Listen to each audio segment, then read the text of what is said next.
है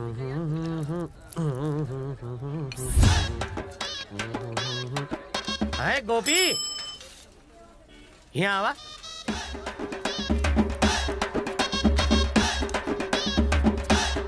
क्या हुआ बे?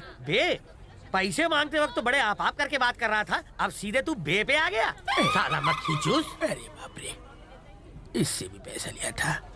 सुनो मुरारी सीमेंट वाले, नाम भी भूल गया। हमारा नाम गजोदर मिश्रा है। ये सीमेंट वाला कौन है? समझाता हूँ। जब भी कोई तुमसे पान लेने आता है, तुम पान में सुपारी गुलकंद डालते होगे ना? सही कहा। पान में चूना भी लगाते होगे।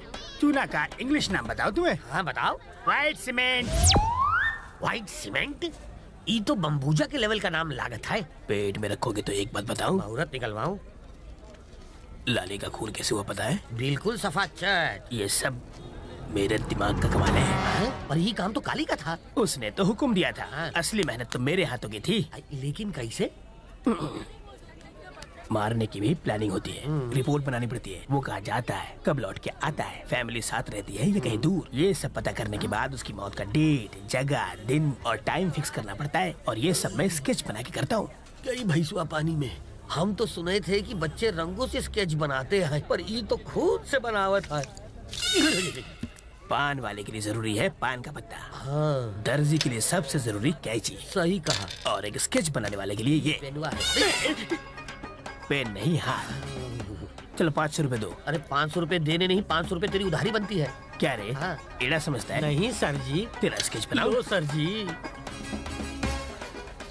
अरे वापस कब लौटाओगे? अभी एक स्केच बनाया है। हाँ। उसकी पेमेंट मिलते ही लौटा दूंगा। कुछ भी हो, हमारा स्केच नमस्ते काली भाई। सर जी। हाँ गधा कहीं है? काली भी नहीं, ई भी नहीं।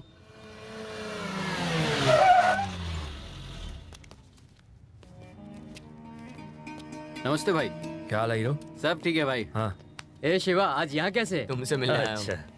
एक बात बता, ये बाहर कार किसकी खड़ी हुई है? किसी पार्टी लीडर की है। दिल्ली से आया भाई से मिलने के लिए। मीटिंग चल रही है, ऊपर जाना मना है।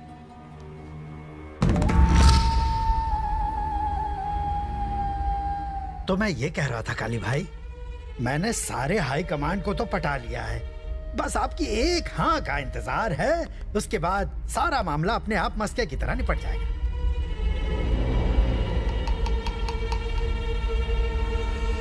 मैं राजनीति में पढ़ के क्या करूंगा? भाई इस तरह की बात क्यों कर रहे हैं? ओ पिस्तौल, हमें आप जैसे लोगों के साथ की बहुत ज्यादा जरूरत है। पार्टी को भी आप जैसे लोगों की बहुत जरूरत है। आज की पॉलिटिक्स में ये बहुत जरूरी है काली भाई। इसमें आपका भी फायदा होगा। मैं फोन लगाता हूँ, आप बस फोन में एक बार हाँ कह दीजिए, फिर उस तरफ से एक आदमी प्यार से वेलकम करेगा। उसके वेलकम कहने पर हम एक बड़ी सी मीटिंग करेंगे और उस मीटिंग के बाद सारा जिला जैसे डर के मारे कांप उठेगा। देखिएगा भाई, और मैं खुद आपका पॉलिटिक्स की दुनिया में स्वागत करके उसके दांव पेच सिखाऊंगा। क्या कहते हैं भाई?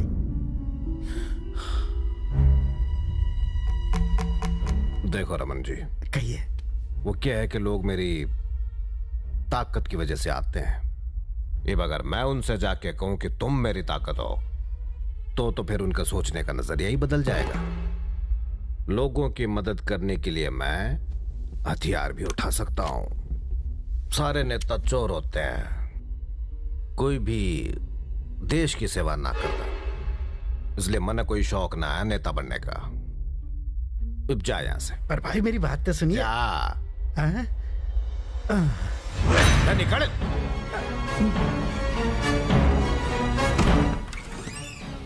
बाहर आओ।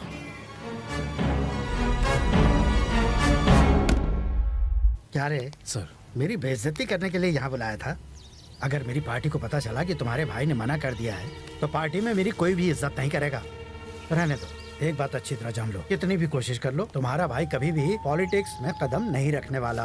और कम से कम इस जन्म में तो तुम कभी भी विजय कृष्णा जितने ताकतवर नहीं हो पाओगे।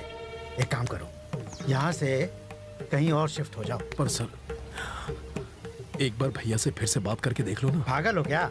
मेरा दिमाग सही है। मैं अगर दोबारा गया तो वो सीधे मुझे गोली मार देगा और फिर राशन कार्ड से मेरा नाम हमेशा के लिए कट जाएगा। एक काम करो, या तो पार्टी दूसरी ढूंढो या भाई। चलता हूँ।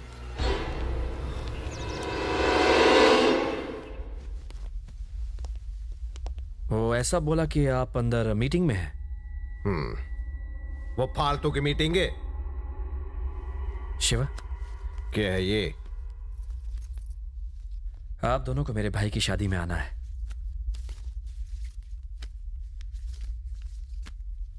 तन्ने क्या लग रहा है, तू मेरे बिना ये शादी कर भी पावेगा? रे शिवा, थारी गर्लफ्रेंड कैसी है? भाई आप कैसे जानते हो? थारा भाई मुझसे कुछ भी ना छुपाता। उसने भी शादी में बुला लेना। जरूर बुलाऊंगा। हमने मिलना है उससे, ठीक है? ठीक है भाई। रुक, तैने ही रमन को यहाँ बुलाया था ना? बच्चा बच्चा जानता है कि कितना घटिया आदमी है वो, पर थारे दिमाग में तो भुस्सा भर गया है। देख इस कृष्णा को, देख इसकी तरह बन तू। बहुत बड़े बड़े नेताओं को जानता है ये, पर आज तक किसी को भी घर में ना लेके आया। शांत। हाँ? अपनी मनमानी करना छोड़, जैसा मैं कहता हूं वैसा कर।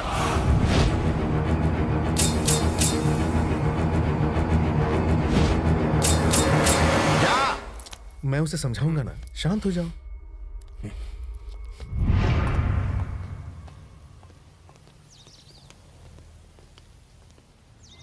सुनो, हाँ भाई, मेरे भाई की शादी में टाइम पर पहुंच जाना। आएंगे ना भाई। ये लो कार्ड, चलता हूँ। हाँ ठीक है भाई। भैया ये शंकर आपसे इतना चिढ़ता क्यों है? मुझे मालूम है कि मेरे भाई को शंकर ने मारा है, पर हम कुछ नहीं कर सकते। अगर हम बिना किसी प्लान के उस पर हमला करते हैं तो हम मारे जाएंगे। साला उसके साथ पुलिस वाले और मिनिस्टर्स भी मिले हुए हैं। सबके सब कमीने उसके इशारों पर नाच रहे हैं। तो अब हम क्या करें भाई? डर के मारे चूहे की तरह अपनी बिल में घुसे रहे। अभी जो कहा समझ में नहीं आया?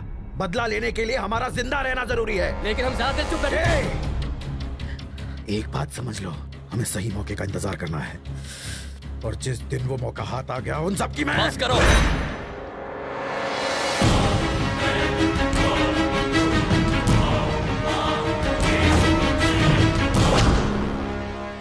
जिस किसी ने भी चूड़ियां पहनी हो वो यहां से चला जाए।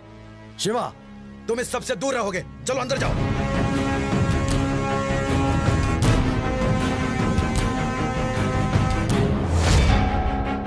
अगर उसके मारने से हम मर सकते हैं तो हमारे मारने से वो नहीं मर सकता। आप में भैया की मौत का बदला लेने की हिम्मत नहीं है, लेकिन मैं चुप नहीं रहने वाला। शिवा, अभी तुम छोटे हो, इस झमेले में क्यों पड़ रहे हो? भैया, मरने और मारने की कोई उम्र नहीं होती। चाकू चलने से पहले किसी की उम्र नहीं पूछता। मैंने इन आंखों से भैया की मौत देखी है, आप नहीं समझ सकते। शायद आपके अंदर का खून पानी हो चुका है। शिवा, वो लोग बहुत खतरनाक है। ये कोई बच्चों का खेल नहीं है जो। मुझे बच्चा समझने की गलती मत करना भैया। जब ये बच्चा मारता है तो सामने वाला सीधा ऊपर। मौत के डर से आप घर पर बैठ सकते हैं, पर मैं चुप नहीं रहूंगा। भैया के कातिलों की चीखों से मैं इस शहर के हर घर को हिलाकर रख दूंगा, और उस दिन आपके सामने आऊंगा। तुम बस एक बार कहो, कॉलेज के 500 लड़कों को लेकर शंकर के घर में घुसकर उसका काम तमाम करेंगे। शिवा,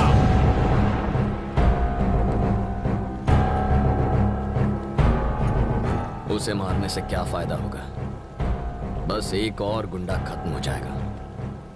गुंडागिरी खत्म नहीं होगी। जो अपने आप को शेर समझता हो उसे उसके ही पिंजरे से बाहर निकालकर सड़क पर सुअर की तरह भगाया जाए और फिर उसके बाद उसका शिकार किया जाए तो लोगों के दिल से शेर का खौफ निकल जाता है और शिकारी की दहशत बैठ जाती है। हमें भी कुछ ऐसा ही करना है। उस साले शंकर को खत्म करके उसे लगता है मेरे भाई को मारकर वो बड़ा हीरो बन गया है। सबसे पहले मैं उसके दिल में खौफ पैदा करूंगा, ऐसा खौफ जिससे वो थर थर कांपने लगेगा। उसके बाद मैं उसे मारूंगा। क्या चल रहा है? अरे 6 पैक बनाने की कोशिश कर रहा है शिवा। तुम्हारे इन 6 पैक्स का कोई फायदा नहीं होने वाला। ए शिवा, पटना से तुम्हारा पार्सल आया है, अंदर रखा है। ये तो घी लगता है। क्यों रे शिवा? अपने शहर में घी की क्या कमी थी जो तूने पटना के भैंसों को बेकार में तंग करके उनके दूध का घी मंगवाया? खोल के देख। कहा तो था घी है। अपना हाथ अंदर डाल।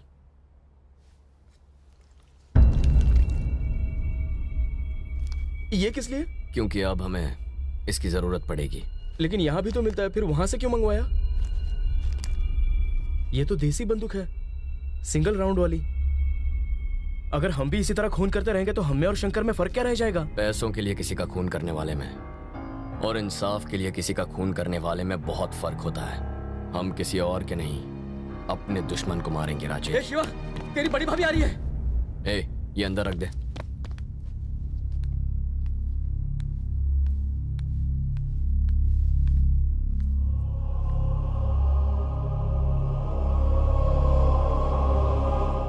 तुम्हारे भैया तो चले गए, मैं भी मर गई हूँ क्या?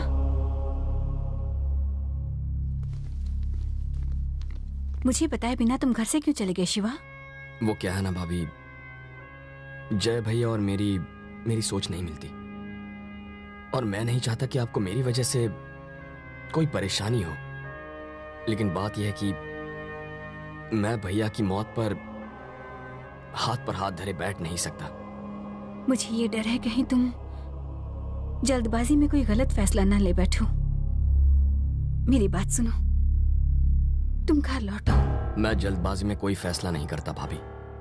अगर मैं जल्दबाजी करता तो सीधा शंकर के घर चला जाता और या तो उसे मार देता या तो फिर उसके हाथों मेरी मौत हो जाती। अगर मैंने शंकर को आसान मौत दे दी तो भैया की आत्मा को शांति नहीं मिलेगी। आप घर जाइए, काम खत्म करके मैं खुद घर आ जाऊंगा। अपना ख्याल रखना।